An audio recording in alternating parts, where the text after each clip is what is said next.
Got the first fish on, guys. We're Senko fishing up in Lake Pleasant. And he's coming up. You know, when they start coming up, you can just put your rod down like this. The higher you hold your rod in the air, when they jump, they seem to get off. Now these fish here, when you catch them, they're hooked pretty good. I don't use a spinning rod too much, guys, but on this it's a little bit funner to do. This is that Johnny Morris brand new carbon light finesse rod. Okay, come here, buddy. Whoa, boy, that's a chunky one, isn't it? Let me hold him up just a little bit. Look at the color on these. This water is so clear. Got him hooked right on the top, right where he's supposed to be. Come right out. Just a nice, beautiful fish. Probably 1.75 pounds. But anyway, let me talk to you about how I rigged this. Get him back in there. So I'm going to just pull this back out.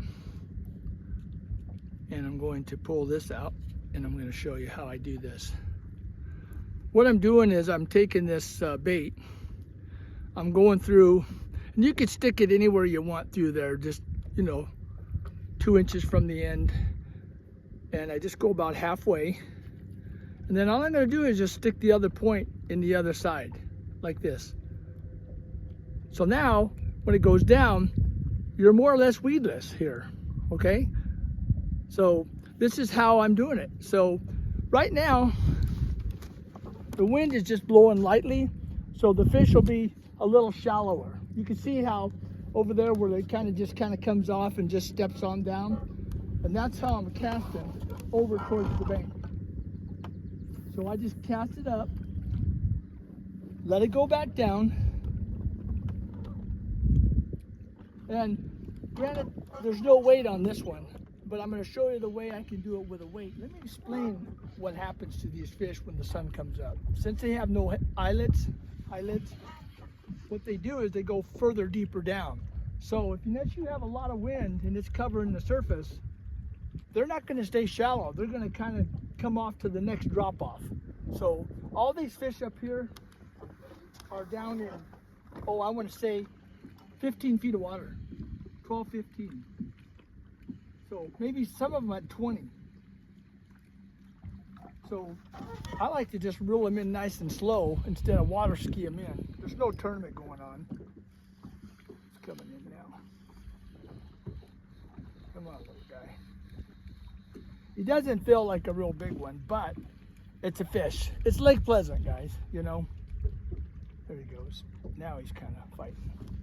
He saw the boat in this clear water. Come on. Come on. Come on. There we go. All right. There we go. Oh, thought he was little, but he is compared to some of them. Get off there. Top of the lip. You'll catch almost all of them right in the top. So I'm just using watermelon black flake. But man, I can't believe the color of these, how nice they are. Nice and fat and chunky. So, but I don't know the color, but this is just watermelon with black flake, a little bit of purple in it and stuff. Not a lot, but anyway, rig this back up again. And then we'll go in and we'll talk about some of the other stuff by flipping them under trees and stuff too. There's a couple trees up here. So I did something a little bit better, different, not better.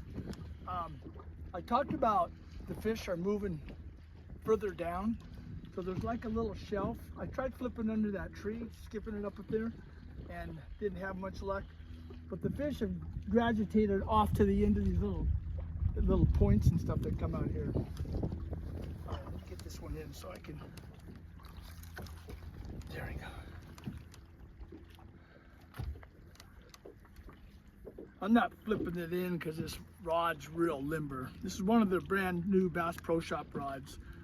I use it for drop shotting, Senkos and stuff like that. You know, just a 10 pound, 15 pound Bass Pro Shop braid and a 10 pound line. Yeah, just a nice little pretty bass.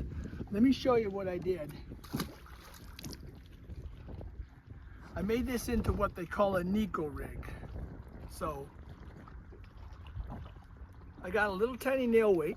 I don't know if you can see that. And all I did is stick that right here in the front of that Senko, shove it in there, and then it goes down faster. It's just like using a Texas rig, but I still have this thing wacky style.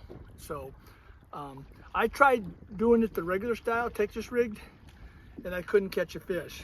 So when you guys do this and you catch one fish or two fish, stay in the area, because whether it's Pleasant, Bartlett, Roosevelt, it seems like these fish all kind of gather in certain areas. So let me make another cast up there, just to see if anything's out here. And if not, we got a show. So that just kind of gives you an idea without dragging this out for 15 or 20 minutes. Thanks for watching. Gary Sam Fishing, Arizona.